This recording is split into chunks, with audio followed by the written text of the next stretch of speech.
Good morning, everybody. Thank you, IBEX India, for having organized such a wonderful conference.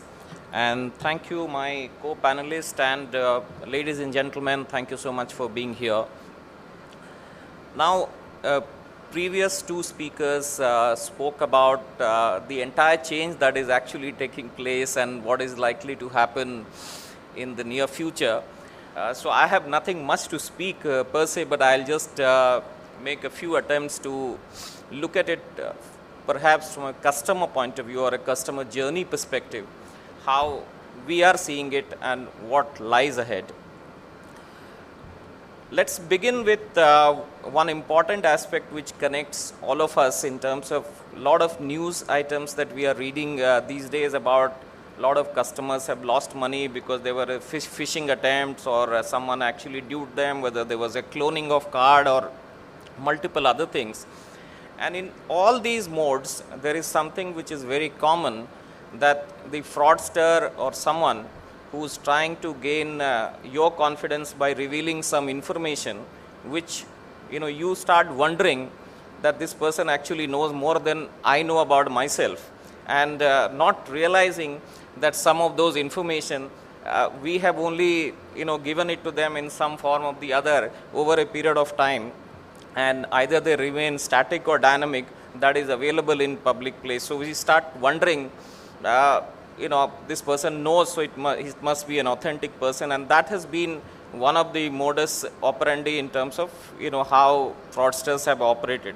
So what is that the customers are actually looking for?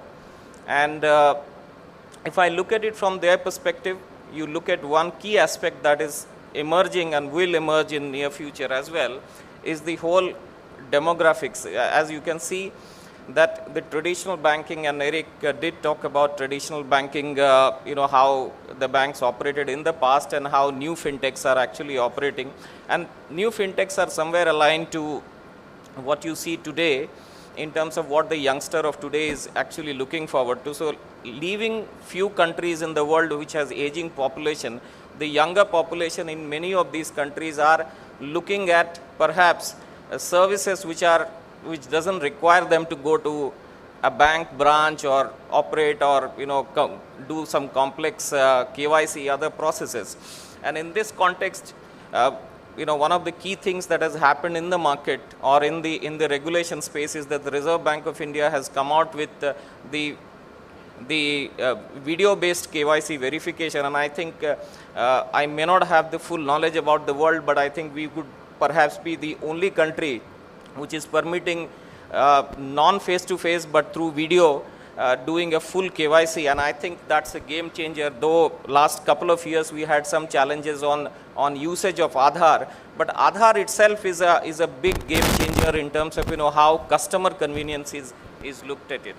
So what are few things that are changing in the market, or in the industry? One is technology itself is changing, and we saw the emergence of fintechs in the last few years, and it all started with that the fintechs are a big threat, or startups are a big threat to the banking industry.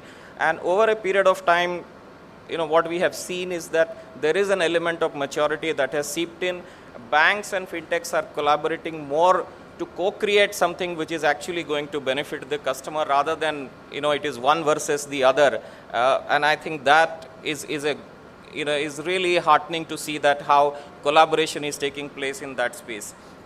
Regulation briefly talked about. Aadhaar itself is a game changer, because that's first identity. As a country like India, we don't have a national identity number, and every 5 kilometers the language changes, the document changes, and for any organization to have a unified KYC verification process is a challenge. So Aadhaar changes that have come in through RBI is a very, very welcome change that has happened. And opening of fintechs, opening of payment space, small finance bank, and obviously NPCI has done a lot of new initiatives on the payment space per se. Innovation, emergence of a lot of new